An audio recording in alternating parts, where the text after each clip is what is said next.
There are so many people graduating with high school diplomas who are illiterate. There are so many people who get into college who cannot write.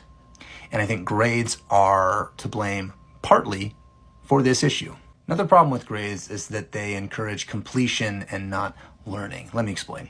This has happened to me several times while teaching. I could have a student who, over the course of a semester in high school, fails major assignments like their essays or projects or what have you. But because of the way the grading system works, they turned in all of their other easier assignments. They end up getting like a C, which is like a passable grade. And with a C, depending on the school, you get into college with that. A C is not a bad grade. I don't think people should be, C's are horrible. A is always like what most kids are shooting for, but I don't want to like vilify other grades.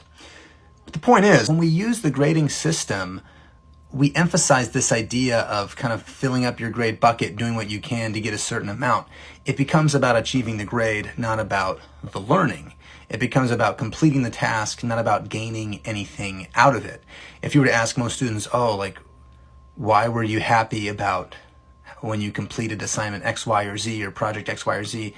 I would say the vast majority of them, their happiness would be linked to the grade they got, not the amount of learning that they achieved or amount of personal growth. They would 100% only care about the grade itself.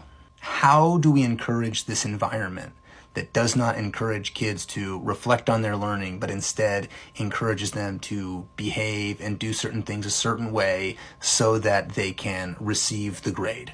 We are not teaching children to be learners. We're teaching them to be box checkers.